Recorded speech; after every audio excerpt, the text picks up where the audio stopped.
really glad to see this many people here, especially non-members. I want to welcome and thank you for coming. David was actually the idea that gave me the suggestion of asking Larry to come speak with us, and I've been communicating with Larry since, what, April or so, emailing him and talking to him on the phone. So I'm very excited that we've got him coming. I remember reading his articles in the Baxter Bulletin years ago when they used to put them in the Baxter Bulletin. And so it just really, and he drove all the way down here from Bolivar, and he's got his books here too, and free copies of his Lightning Ridge magazine. Is it Dablemont? Is that how you say your last name? Okay, so I want to introduce Larry Dablemont.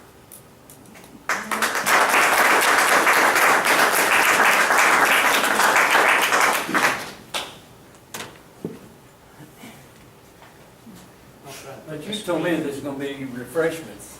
Oh, Yeah. we're the refreshments. We're refreshing. Here I am and ain't no cookies or nothing. I have cheese and crackers in the car. Well, accept volunteers for a refreshment committee. We need one. Well, I'm glad you invited me to come and talk. I haven't been down here for a while. I was going to come down here for some book signing they were going to have one day, and they told me I had too many books. So I didn't get to come.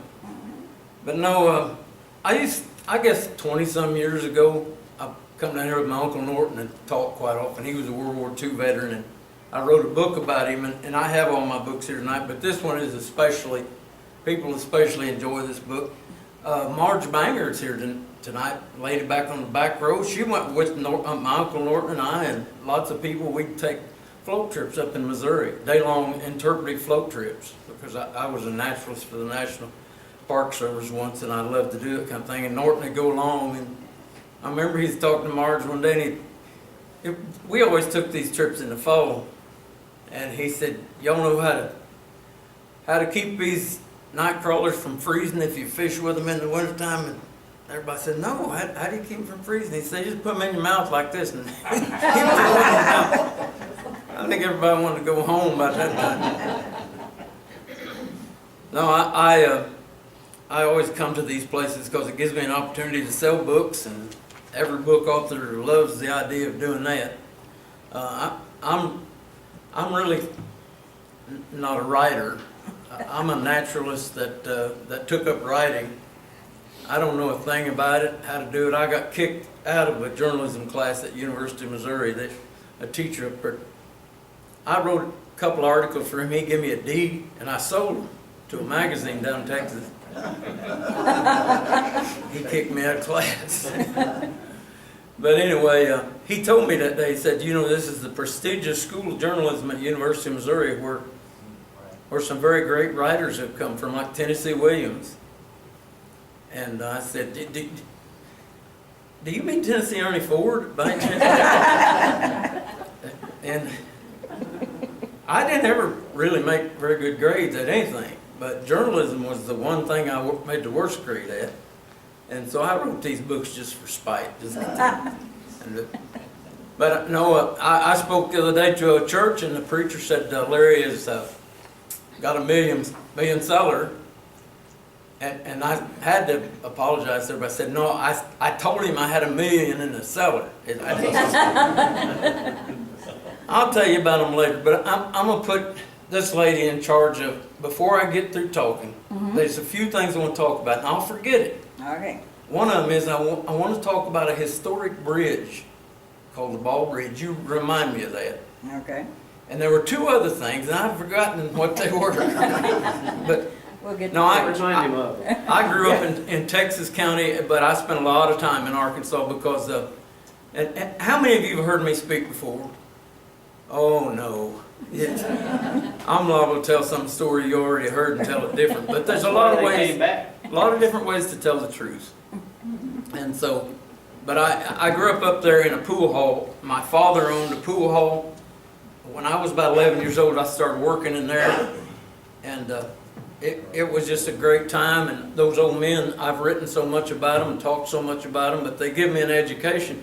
I have an education not too many people get. I grew up with that outdoorsman, riverman education from growing up there on the Big Piney in Texas County, and then got I went away to school in the Ozarks for a couple of years, went to University of Missouri, and wound up getting a degree that I put in the drawer the day I left MU, and ain't nobody seen it since. So, but the old men there in the pool hall, they were quite a bunch. There was just a constant line of stories, and it was historic.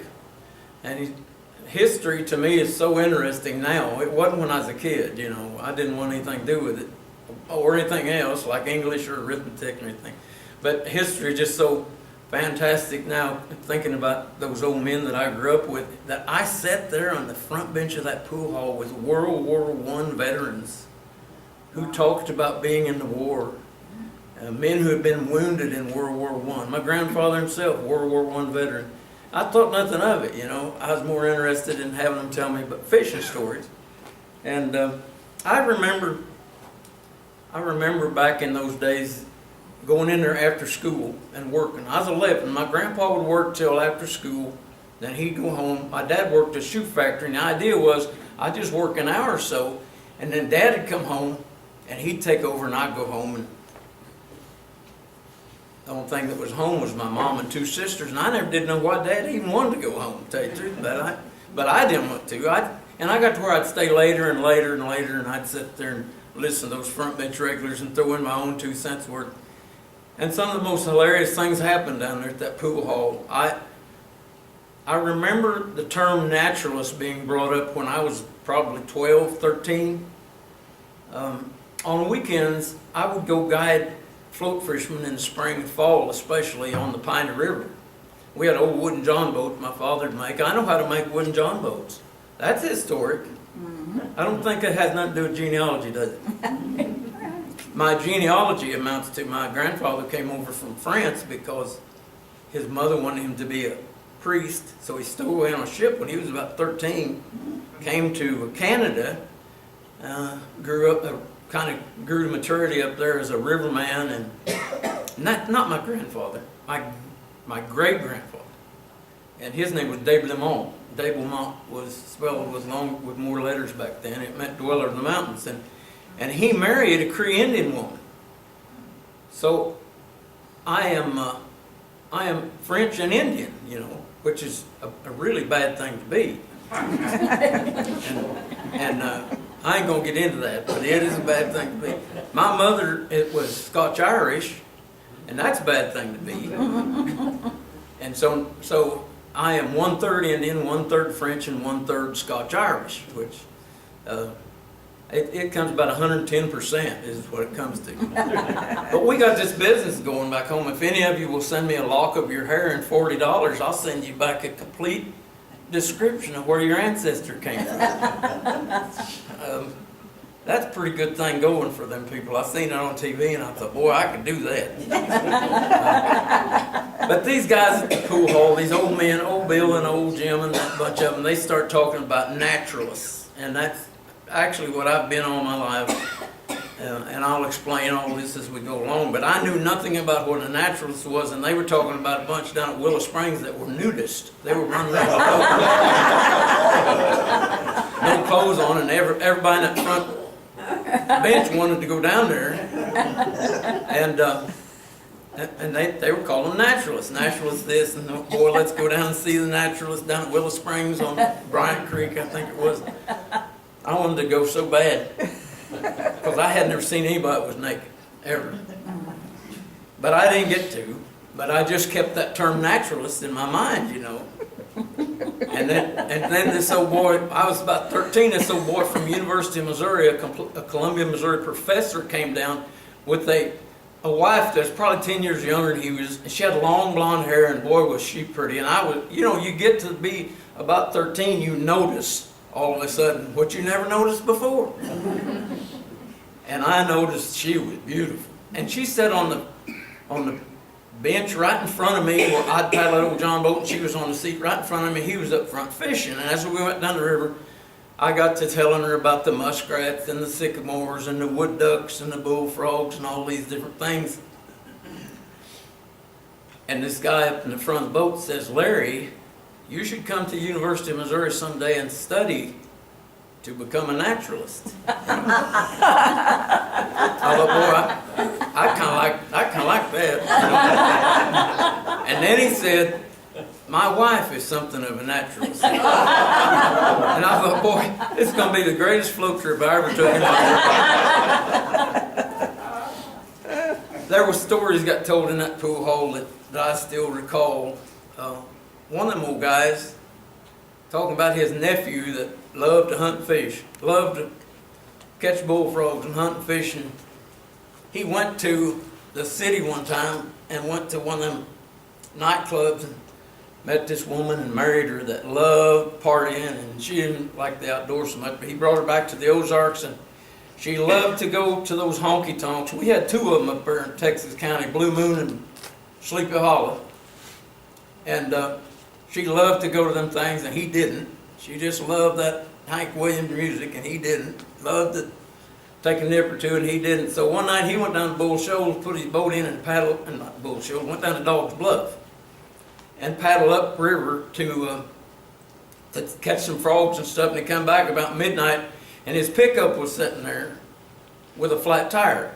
Well, he's got a good spare, so he gets his jack out and tries to jack it up, and the jack is broken. So he sees the pickup sitting there, and he hears this Hank Williams music just blaring. And it's all, the window's all fogged up.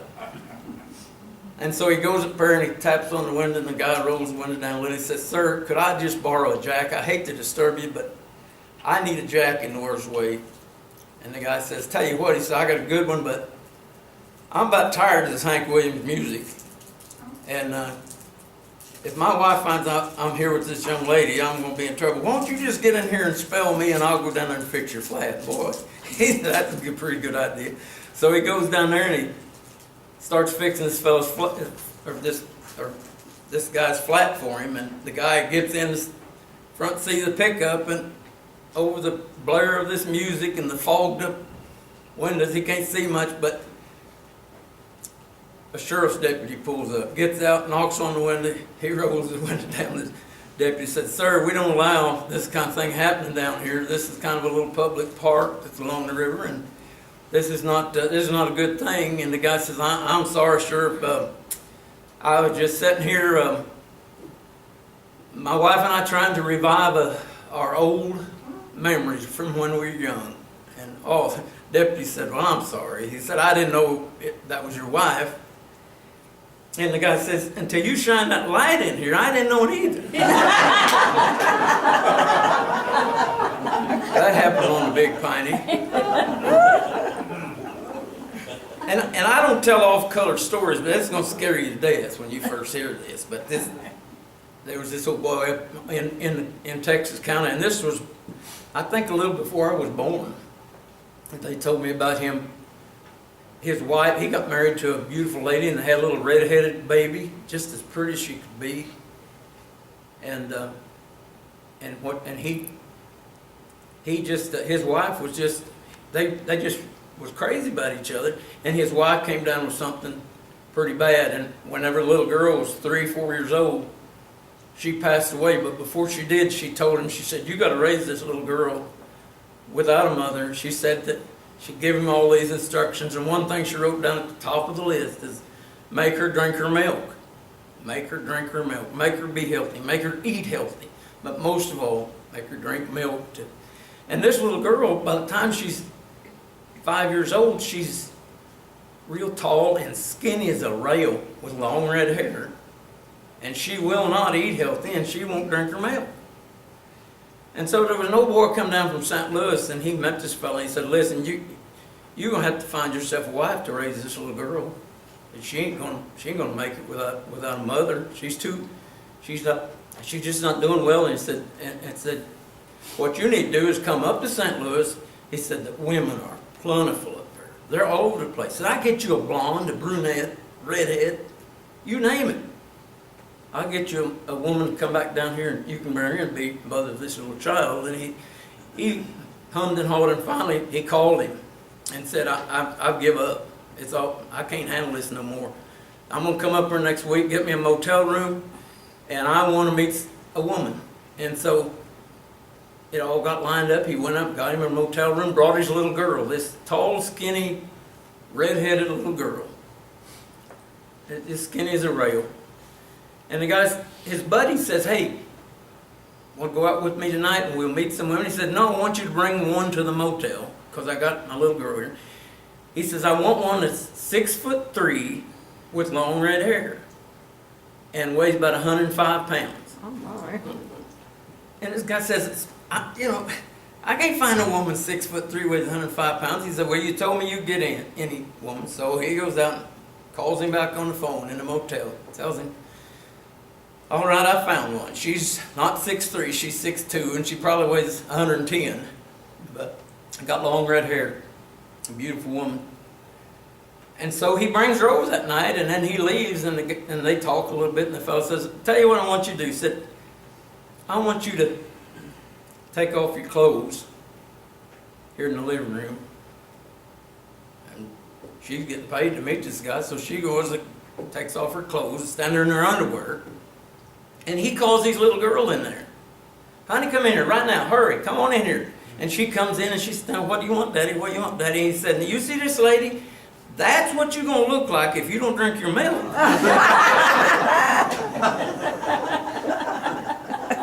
And oh, that's true. Because those guys in the pool hall wouldn't lie to me. Oh, no. One evening, Rupert Sims come in and said he'd been digging night crawlers, and he was selling the females for 3 cents and the males for a nickel. Just that day, in the 8th grade, I had studied night crawlers. The teacher made me. And I come to find out there was no female and male night crawlers. They got both sexes on one worm. I can't explain this, but I know it's the truth. That teacher was smart. And that is called, what do they call that? Whenever, I completely lost, what do they call when you have sex on, both sex on one animal? Hermaphroditic? Something like that. Is that it? Hermaphroditic. I can't believe I still remember that. That was the 8th grade. But they said night crawlers was hermaphroditic, and I just assumed it was. And I told old Rupert, I said, you can't be selling female night crawlers and male night crawlers because they're both, one night crawler's the same sex. And that is the way it is for all of them. They ain't none of them that's any different. And you know, it made him a little mad because he was probably the top night crawler salesman around Houston there. And old Bill and old Jim were sitting there. Of course, I had more education than anybody in there by the time I got to the 8th grade. They figured that I knew what I was talking about, and I said, yep, that's right. He's a night crawler's hermaphroditic. And it was real quiet for a minute, and old Virgil down on the end of the bench said, by golly, he said, I had a brother-in-law that was a hermaphrodiliac. He said, if he cut himself shaving, he'd dang near bleed to death. I went in there one evening, and Jim McNew, who was a relative of mine, my mother's name McNew, Jim McNew was this little short, burly guy that's strong as an ox, and I kept trying to beat him at arm wrestling. He said, you're too clumsy to ever be any kind of athlete. He says, I'm surprised you can chew gum and walk at the same time. But he said, and I was offended. I said, I'm just athletic as anybody. In fact, at snooker, I was quite an athlete, you know, or 8-ball. So he said, if you bet me $1, I'll bet you $1 that you can't go outside and put your thumb in your mouth and walk back in without taking it out. And I told him, yeah, I can. I know good and well I can do that, you know. And I'd practice it at night when we close up, you know. Because $1 was a lot of money back in those days. And I'd go outside and I'd put my thumb in my mouth, I'd walk back in. No, I never once took my thumb out of my mouth the whole darn time. And so I walked in there one day, put $1 on the snooker table and said, Jim, here's my $1. I'm willing to take yours. Put yours down there too. And he did. And he said, now we got to have some rules. And the whole place was just full of the front bench regulars are sitting there, you know. He says, I'll take you outside and you got to stand right where I put you. And I'll put your thumb in your mouth and you come back in the pool hall without taking it out, and the money's yours. And so out we went, and all the front bench regulars out there, a big group of them all watching. He stands me beside this sign that says 2-hour parking, and he put my arm around that sign and put my thumb in my mouth. And I stood there, $2, you know, stood there looking at the top of it, wondering if I could climb it. But a couple of my teachers came walking down the street, you know. You know how they look at you, they got their glasses like this, look at you, that tells you that they don't approve of what you're doing. They looked at me like that a lot. And so I said, to hell with it, I'm just going to give him the $1. And I took my thumb out of my mouth and went back in the pool hall, and they're all in there laughing and slapping their knees, and everybody just having a big time, and I lost my $1. But the next week at school, I made $8 out of that. And I made $2 out of the shop teacher, you know, so I learned a lot when I was a kid. We just had a great time in that pool hall, and the book I wrote about it is called The Front Bench Regulars. And again, it's true, the people are real.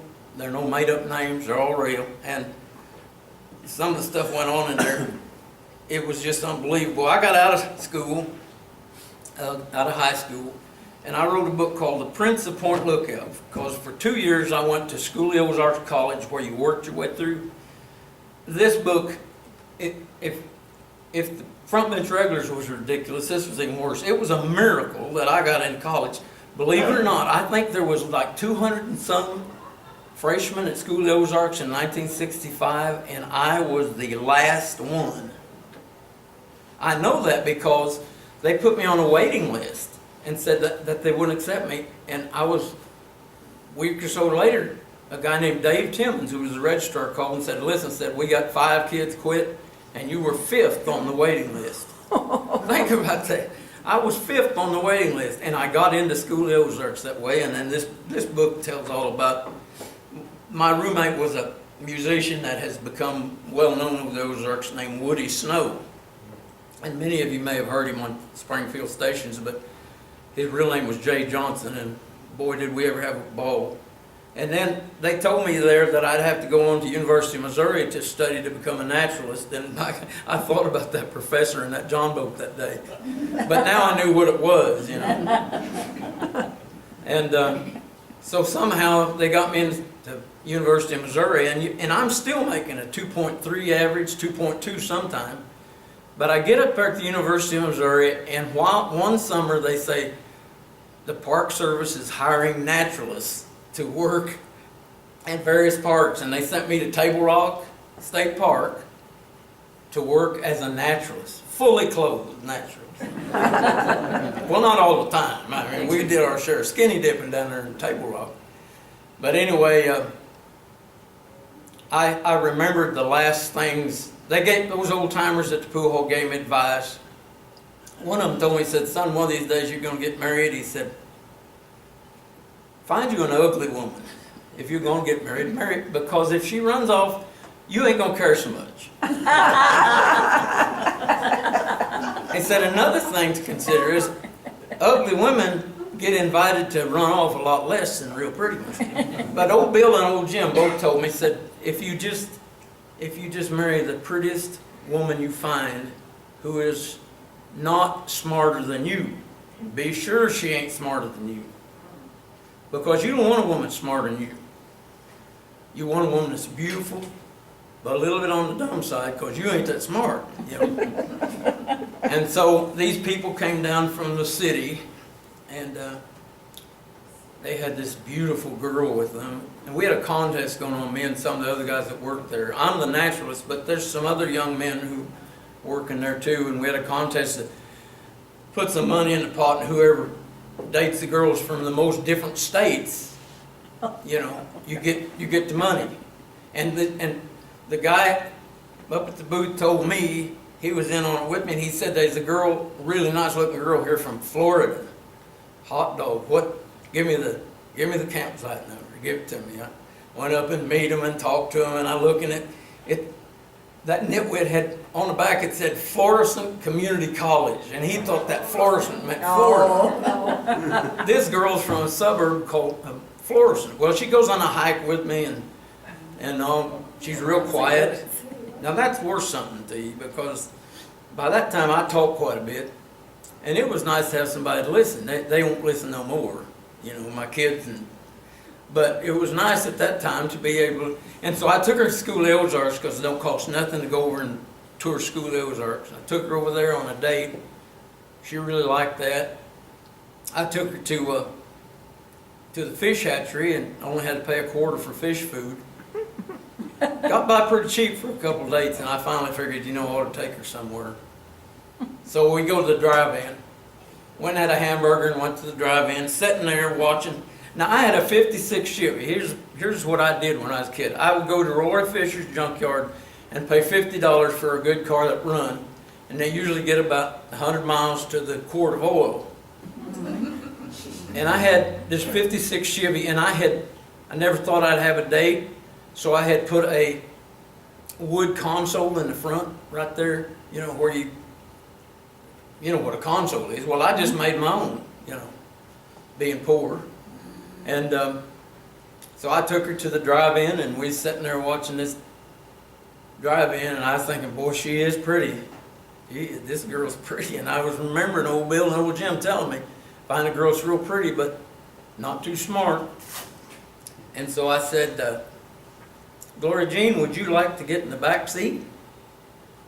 And she said, no, I want to stay up here with you,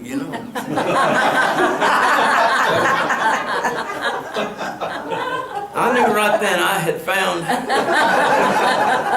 just what they recommended. And so she was my first wife. And last one. And I think she's still the same one that's up there. I can't remember for sure. I keep telling you I'm forgetful. That's one thing, if you are forgetful every night you come home, your wife looks gorgeous, because you can't remember if she looked better than this. Anyway, we got everything together, and I finished school at the University of Missouri, and I did it because she was smart, and I thought she could type 105 words a minute, and I could only type 15 with a few errors. And so really and truly I became a writer because I had a good typist, And looking back on it, it's good to salvage something from the time when you're the dumbest and you wind up getting married, Here I had that to look forward to. When I wrote a manuscript on a tablet, she typed it, Outdoor Life bought the first manuscript she ever typed for me. Outdoor Life magazine. We went down there and I got a job as the outdoor editor for the Arkansas Democrat, and I worked there for several months as the outdoor editor for first one they'd ever had. And you've seen that sign says, I used to couldn't spell editor, now I are one.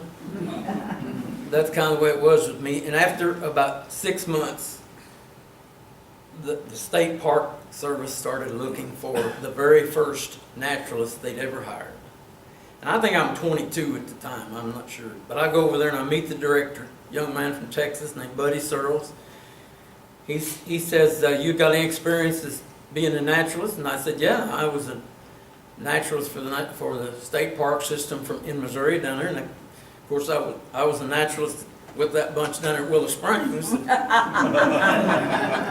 And he gave me the job, believe it or not. I became Chief Naturalist of the state park system in Arkansas. And that's when I got a little office down in the corner of the Capitol.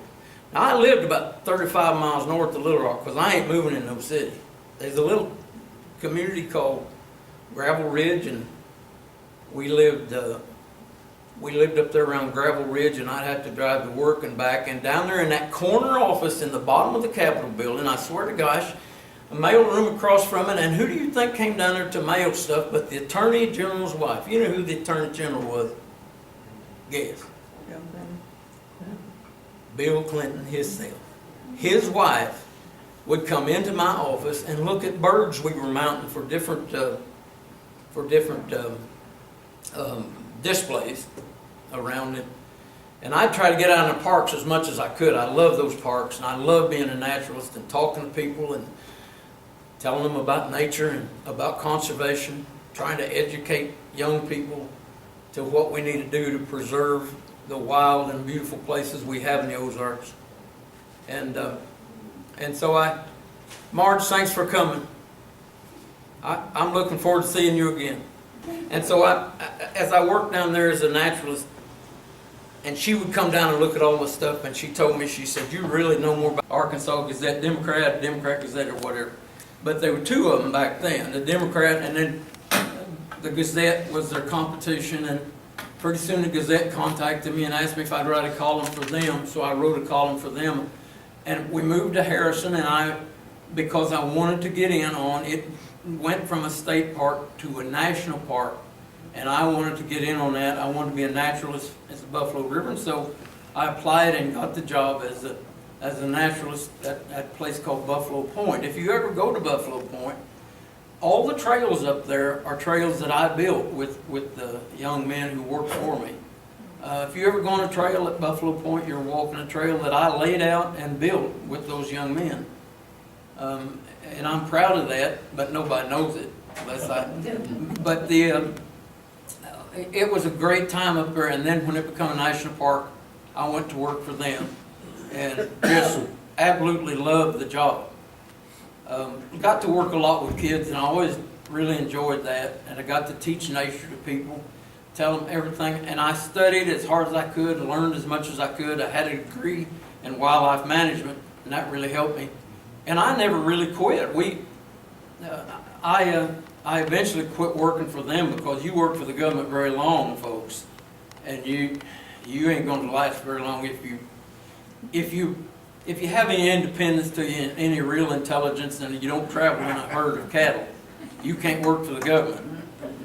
The National Park Service was a real, I mean, tell you, they were the best park ranger I have ever seen. Was a grade 9 and couldn't travel. He couldn't rise any higher. And that would have been the best. If he'd been the head of the Buffalo River National Park, it would have done great things in a hurry. But the people who were, they weren't very swift. And I couldn't stay very long. I think I worked 3 years. And then I was writing newspaper columns for a whole lot of papers. And about the times when I started selling a column to the Baxter County Bulletin. And most of you probably know that about the time, I don't know how long it's been, but when Gannett bought Baxter County Bulletin and the Springfield News Leader and papers everywhere, you have no idea. The federal government themselves are a little more honest than Gannett is.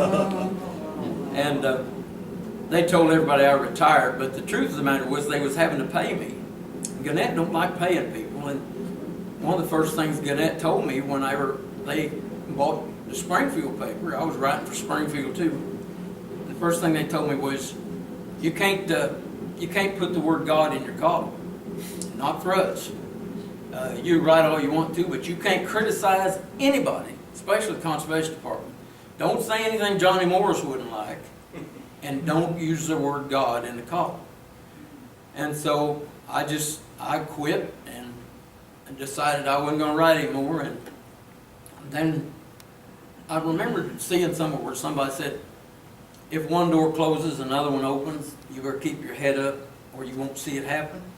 And so I got my head back up and I started calling different papers that were small papers and asking them if they'd like to buy a column. And eventually it was like 60 newspapers that bought it. And I remember, and it seemed unbelievable to me that you got 60 newspapers.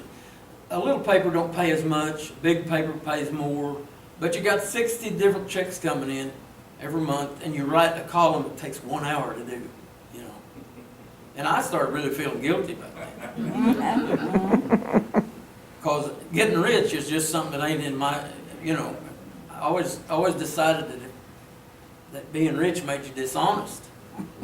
And sure enough, I started getting dishonest. You know, I'd tell Gloria Jean some things that was way out of line. You know, but my dad told me once that it's okay to be a little dishonest with your wife. He said if she said something along the lines of "How you like my hair," you dang well better not say it just looks mediocre today. today.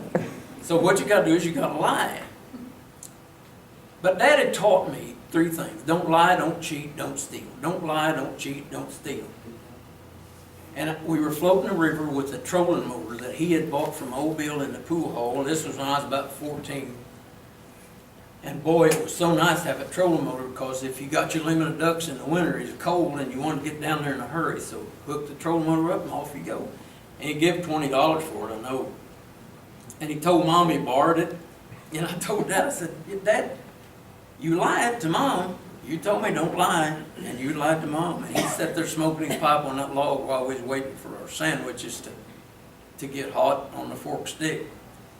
And you can tell he's thinking, he's looking off at that big bluff, and he says, well, Larry, he said, the Bible says, blessed are the peacemakers.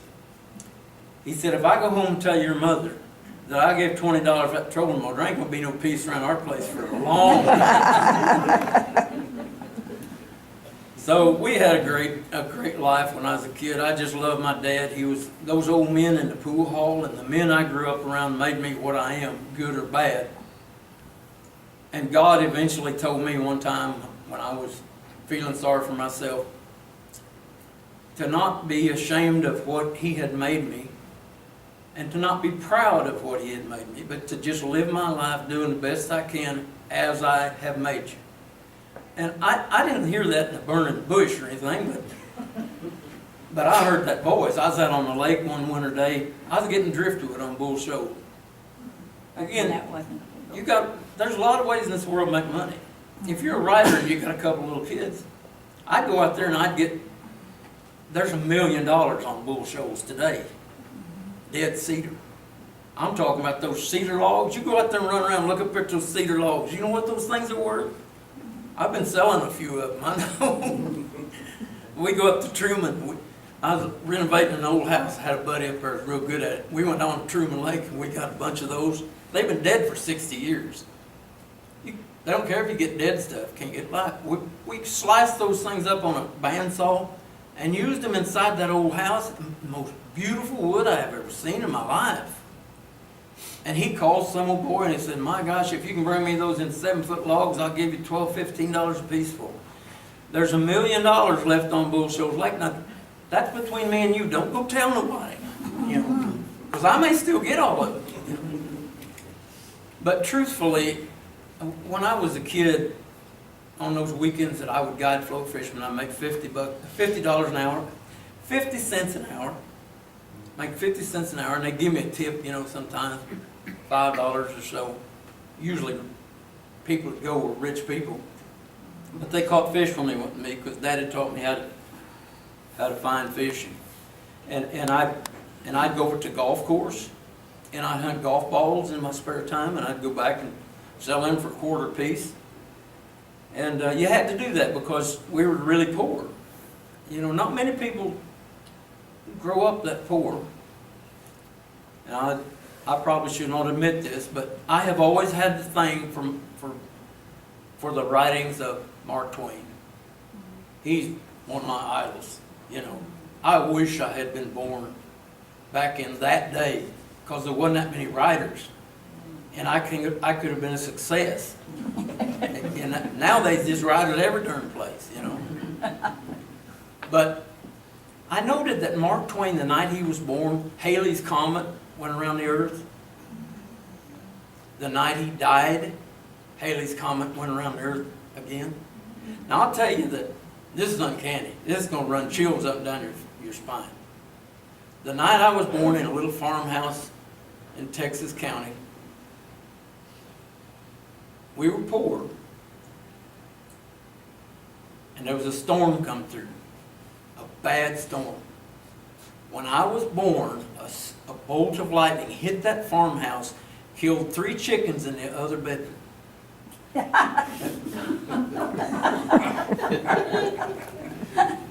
What are you laughing? Lady, this is a serious story. Bedroom. Sorry. I know now how I'm going to go out. A bolt of lightning. Might be.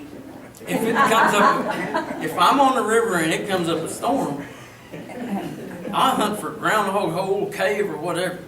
one time I was guiding some guys, and we got out in a storm and got up in a big cave, and they said, "Why are we sitting up here when we could be fishing? It's just a little storm." I said, "It's better," Confucius said, "it is better to sit in the cave and wait for the storm than to sit in the storm and wait for the cave." I know how I'm going to go out. Now, one of these days, you folks are going to see it. Outdoor writer Larry Dablemont struck by lightning, dead in a hammer. Just like those 3 chickens in that other bedroom. Have you never had chickens in your bedroom? No, I haven't. You see, if you have, that would tell you that you grew up poor. If none of you folks ever had chickens in another bedroom, then you didn't. Yeah, there's several people here had chickens in the bedroom. Anyway, I've had an amazing life, and all of us are lucky that we lived when we did. Look at this world today. Look at California in the West, constantly burning. Look at this volcano, and look at everything that's happening. Look at how people have become. I mean, common sense ain't common. It's rare. You got all these people wanting to convince us that we have to have diversity. I grew up in the outdoors. There is no diversity in the outdoors. It's just like it was made by God. Nothing has changed. We have things come in like armadillos to create diversity, and they just destroy nature. Feral pigs come in, destroy nature. Cowbirds. When there is diversity in nature, is a tragedy. I want to live around people who were like my grandparents and my neighbors and the old men that come in the pool hall. I've been lucky in being able to do that. I don't know what's going to come to the world, but I'm not very close to my grandsons because they sit around doing this all the time on the couch. I think that they'll come, maybe, if mankind survives 200-300 years, that all the kids will have thumbs longer than their fingers. Come out like that. Because that's evolution, you know. So I enjoy life. God has been good to me, and I ain't got the slightest idea what I got in my bank account. Don't care. People told me years ago when I was a kid hunting golf balls, you can't be a writer. You can't be a writer. Writers don't make no money. You can't make a living that way. I found out that when I lived at Harrison, I found out that I wrote for Outdoor Life, Field and Stream, Sports Afield. I did naturalist work for the Arkansas Natural Heritage Commission. Some of the places set aside today are places I explored and wrote about, and I'm proud of that too. Nobody will ever know it, but I know it. You know, I'm really proud of the fact that I never had to cheat anybody, that I never had to worry about money. The problem with this world is money has become number one thing on a pedestal that you can hardly reach. Everybody in this day and time that is young is just carried away with money, making money, you know. And, you know, my old boat, if you give me $1 million tomorrow, I wouldn't go buy another one. I like that thing. But I probably couldn't get very much money out of it. But all my life I've had all I ever needed. My 3 little girls that I raised, they're successful. Lori is a doctor. Christy's a teacher. I don't know what Leah does.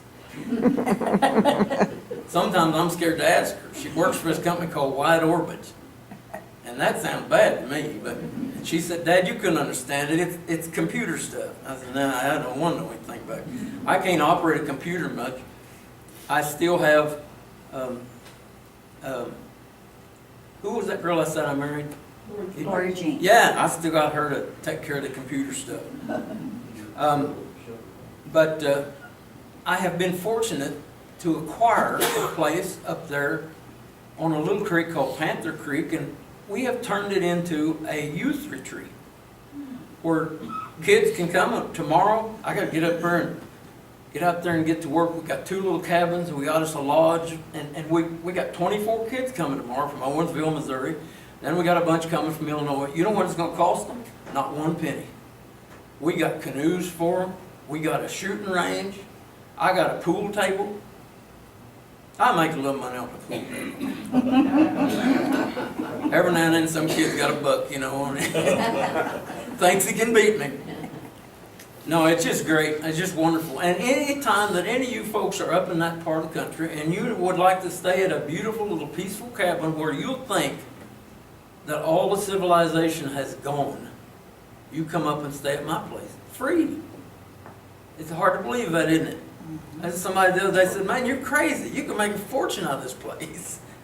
And I said, you know, the thing of it is, I went to talk to a funeral director the other day. And I said, listen, I'm going to have some money left over.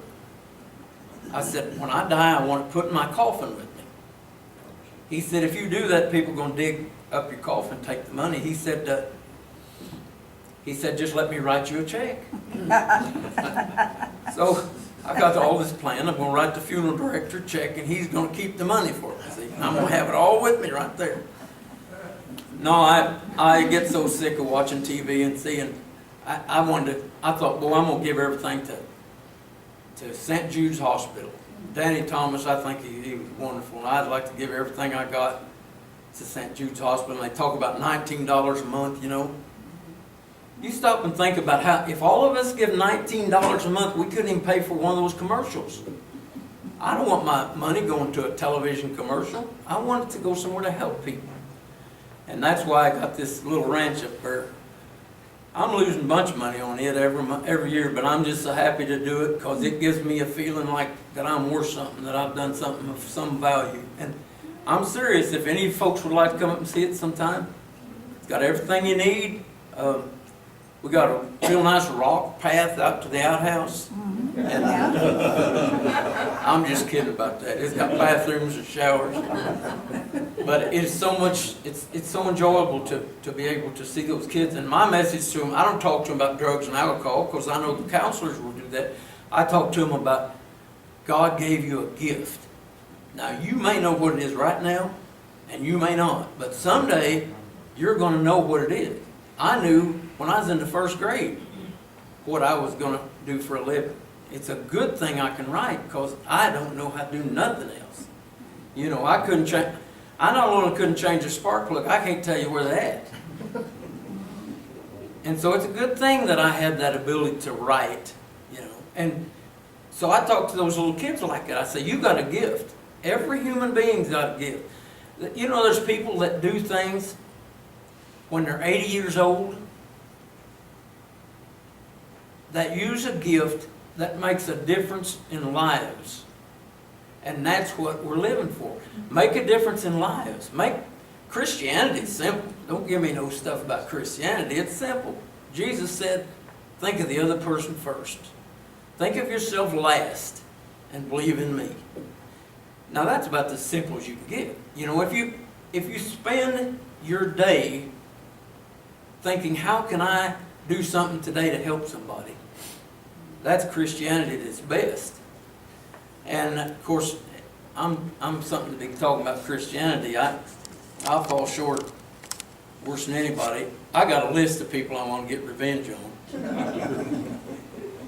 And I just think that it's very simple in this life. If you find the talent you've got, then it's really simple to be worth something.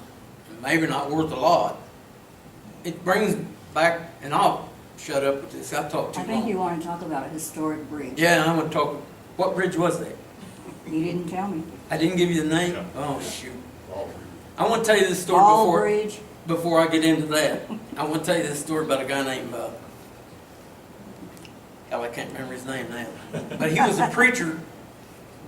I'll remember his name tonight on the way home. He was a preacher down in the Carolinas who a long time ago, you folks know what brush arbors are? Yeah.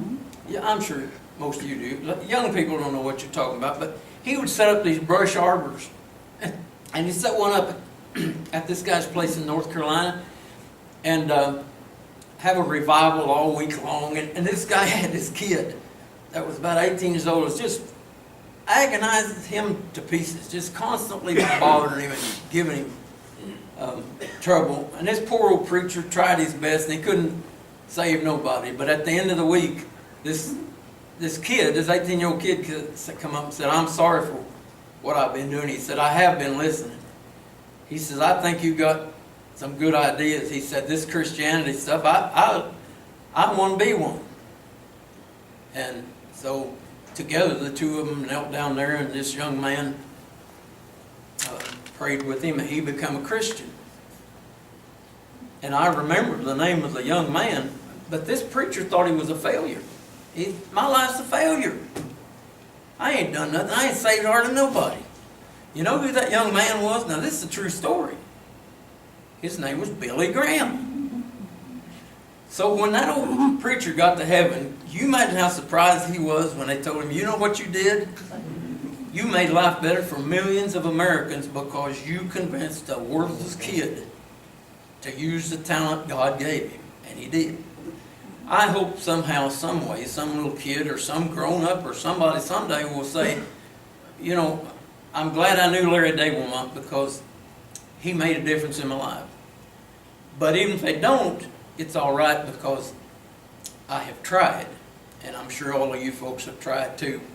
There's a lady back in the back that I've 20-some years ago. You know one of my faults, don't you? I can't climb up in the tower. Those folks had a tower over here, and I come there with my editor, Sandra Gray, one time, and she wanted to go up to the top of that tower, and what'd you call that place? Bull Shoals, top of the Ozark. Yeah. And I cannot stand to get up somewhere high. That thing was 5,000 feet in the air, I guarantee you. The way I got up there without fainting was they had an elevator, got on the elevator, and I thought the elevator was just going to go up a couple floors, and then it opens up, and we walk out, and you can see Mississippi from there. And boy, I just sat down right in the middle of it and said, "Sandra, when you get ready to go, I'm ready." You know, I was about 2 foot from that. Boy, that is a scary place. And you folks sold a lot of books for me. That's back when I only had a couple. I got 10 today. This one is the one about going to school in the Ozarks. And I worked for the president, M. Graham Clark, who changed my life a great deal. I've been so lucky. I've met some of the most wonderful people. Absolutely wonderful people. Dr. Clark was one. Dr. Nightingale up there. Of course, people that are long gone. This one's my dad's story called Little Home on the Piney. It's funny. It's true. It's the way he grew up on a dirt floor back when he was born in the 1930s. His brother, Norton, was the 101st Airborne Paratrooper. Grew up the same way. And this is Norton's book that so many people seem to like. I've got these magazines over there. We produce these about 5 times a year. And this is the summer one that just come out, and they're free. Y'all can just have one. If you know somebody that look like, it's nice to give them to nursing homes, people who can't do anything but read. You can take some, you know, this is the summer issue, this is the spring issue, this is last fall's issue, and an awful lot of the people who make our magazine possible live right here on Bull Shoals in Norfolk and are our advertisers. I just love those people. It's kind of strange to see the publisher out driving around seeing advertisers, but I really like it, you know, because like I said, back home, I won't nobody talk to me. Somebody at the pool hall the other day said, "You really going to speak to a bunch of people down in Arkansas?" And I said, "Yeah." He said, "Well, find some way to bring back proof of it. I'd like to see that." I also wrote a book, the very first one I ever did. This is a collection of short stories that was published in Outdoor Life and Field and Stream, Sports Afield, that won awards. One of these stories in here called Old Paint. When I wrote it, it was just after I was in college when I started writing. I finished it when I went to Arkansas, and my wife typed it. We sent it in. And they said, "We love that story." I figured, we love that story, we give you $1,500. At the time, I was making $409 a month for the Democrat, and they gave me $1,500. And a few months later, Outdoor Life called me and said, we want you to do some other articles for us. We really like that. And they said, there's a book in New York called The Best Sports Stories of 1972. And yours was selected as the best outdoor story. I'm 22 years old, and I remember thinking when I was 13 paddling that John boat down the river getting 50 cents an hour, this is what I'm going to do the rest of my life. So I'm sorry I didn't talk much about history, but actually that stuff about Bill Clinton, that's a little bit historic. That's historic, yeah. Because up to now, you didn't know where that expression, That's right, we did. it depends on what the term is. But the bridge this lady's talking about, if you come up and see my place, there's a bridge built there in 1880 called the Ball Bridge. There ain't no road to it, and there ain't no road away from it. It's this big, huge metal made for horse and buggy traffic, and it's beautiful. Oh, it spans this Panther Creek, and it's a beautiful bridge. And if you want to see some history, I probably should have talked to you more about history, but because there's a lot of history down there in the Ozarks, or up there in the Ozarks. So there's not much difference between southern Missouri and north Arkansas. The same kind of people. I used to just love, when I was with the National Park Service, to go out and talk to people about the history of the Buffalo River, the history of the Piney. But I put lots and lots of history into my books, and they normally are $15.95, and I've signed a bunch of them. They're $10 a piece, and like I said, the magazine is free.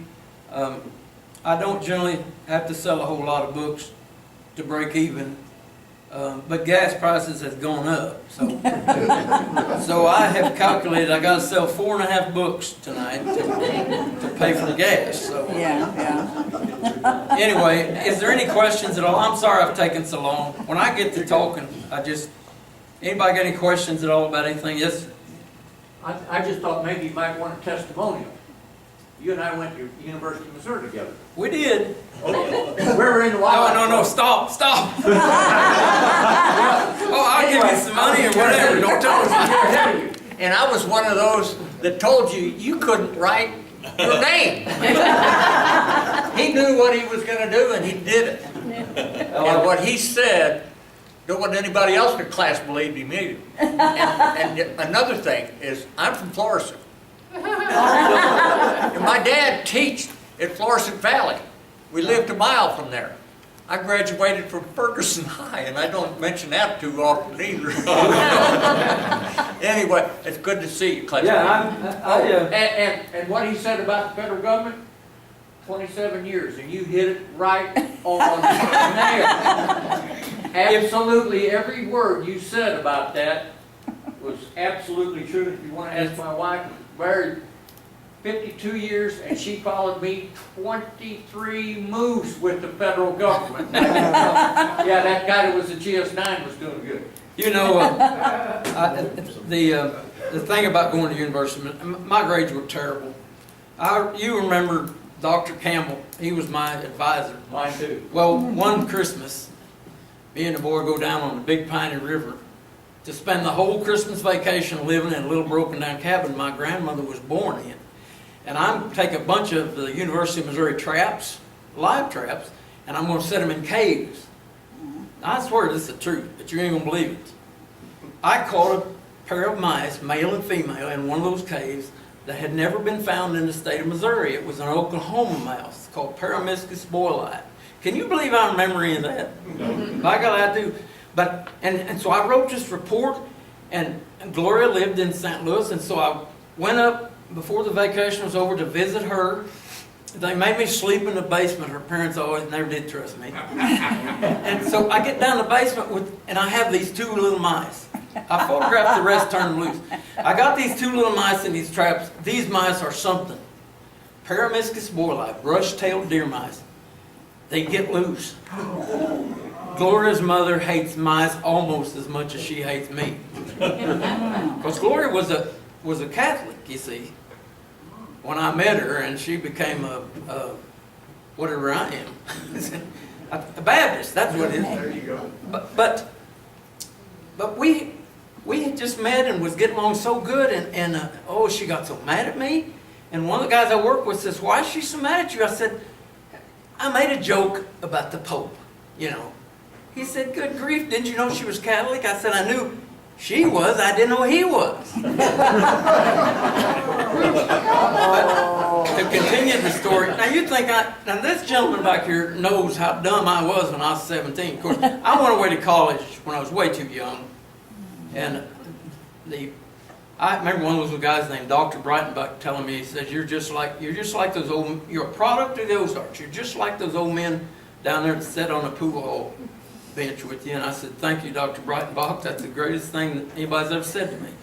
But Dr. Camel got so mad at me because my grandfather and I trapped some beaver, sold the beaver pelts, made some money, took those 2 brush-tailed deer mice, because I recaptured them in that basement. Thank God I did, or wouldn't be married today.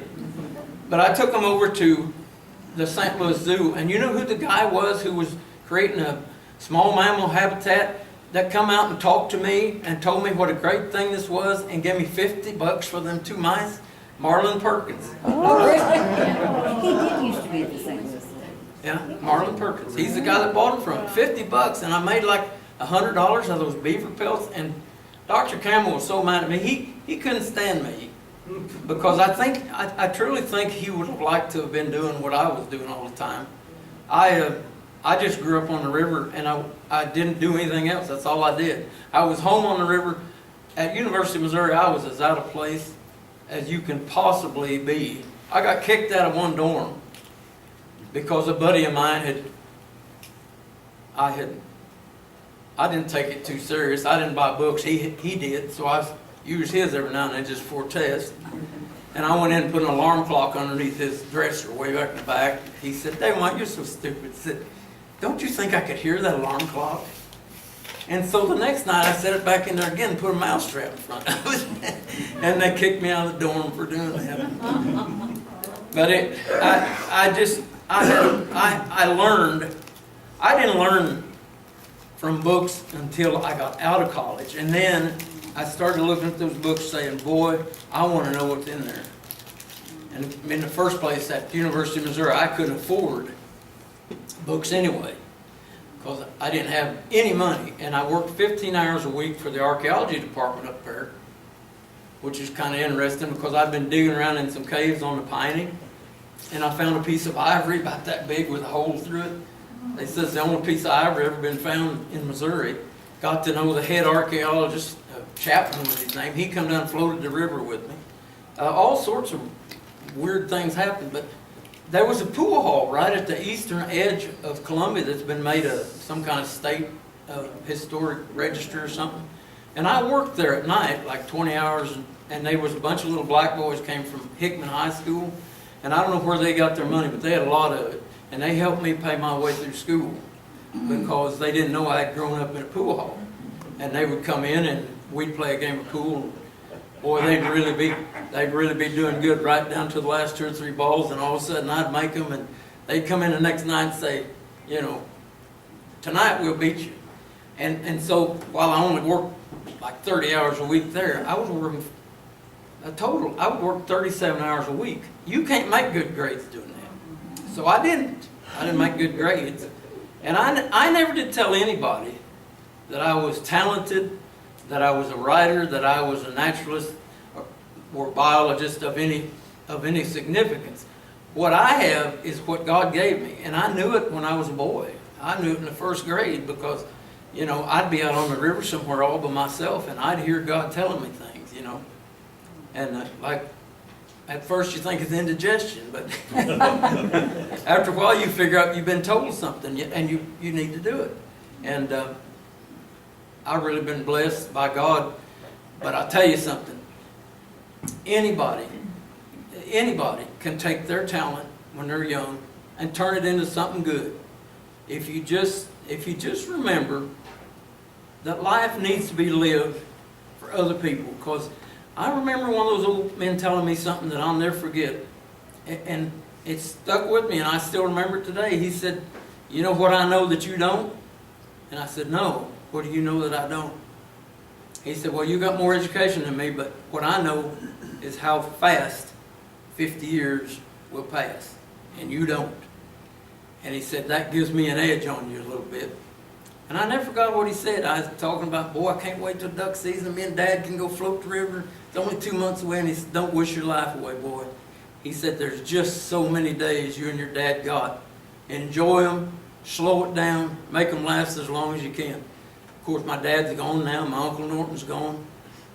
And I don't know how much longer I'll be around, but I do know this. I get up sometimes in the morning, I think, you know, I did this yesterday morning, the morning before, and night comes so quick. You go to sleep and you get up the next morning and, man, this is just going too fast. So what you got to do is you got to see to it that every day you accomplish something good. Just not for yourself, not another dollar in the bank, but another way of being around somebody whose life is better because that day you got out of bed. If you can do that, you're going to be happy. And of course, all my life I've been happy because I never had a job. Is there any other questions? Again, I get to talking to you. But I can't believe I went to school with you at the University of Missouri. That's something. You probably saw me do a lot of things that I just seen you keep to yourself. Dr. Campbell, my grandfather was an outdoorsman of some. He was something. And I tried my best to tag around after him and learn, but he caught 2 beavers in Missouri that the conservation department had stopped on the river, and they got in a cornfield and wiped that cornfield out, and him and his trapping buddy trapped those 2 beavers with bear traps, and they weighed over 90 pounds apiece. And I showed that picture to Dr. Campbell, who insisted no beaver ever weighed above 60. And I said, here, these are 90-pound beavers weighed at the MFA mill there in Houston. He said, those pictures have been doctored. You know, these were pictures taken in 1950, and he said they've been doctored. Everything I did at the University of Missouri, I failed at. I didn't make good grades. I tried to take some girl out on a date, and she had to have more than $1 to go. And it was just a total failure. And when I got out and actually started having some success, I just couldn't hardly believe it. And like I said, I've tried my best to give God credit for anything I've accomplished. But you got to be a salesman too. You got to be a salesman. I spoke to a bunch of guys not too long ago. There's about 20 of them, a Rotary Club or something. I said, no, this was quite a while ago because I only had 5 books then. And I said, I got my books here for sale. I said, there's only one of those books got any nude women in it. And about all those guys bought all 5 of them. So see, that's salesmanship there. Of course, they didn't have. I lied about it, and I always tell everybody, I say, if you get a book and you don't like it, you just find me somewhere. If I got the money, I'll give it back to you. So don't travel with a lot of money. Anybody else got any questions or anything? 7:30. Again, I apologize for talking so long, but I'm going to tell you something. What I told you is just a drop in the bucket what I could have told you. Because I got a million stories. I'm not kidding. And the stories about the old days up there in the Piney, and all I learned from those old people, you know, how they stored ice and had ice cream dinners on the 4th of July by burying it in caves with straw on top of it. Yep. All the ways they did all this different. You folks probably know most all of this because you're history buffs. But you get kids today that are 25, 30 years old, and you start talking about that stuff, and they ain't concerned. They just think it just ain't any important. Anyway, God bless all of you. I hope you have good lives, and I hope you remember that no matter how old you are, there is some great things you can accomplish every day that you have to live on this earth. And if you're married, you can't accomplish as much. Thank you all.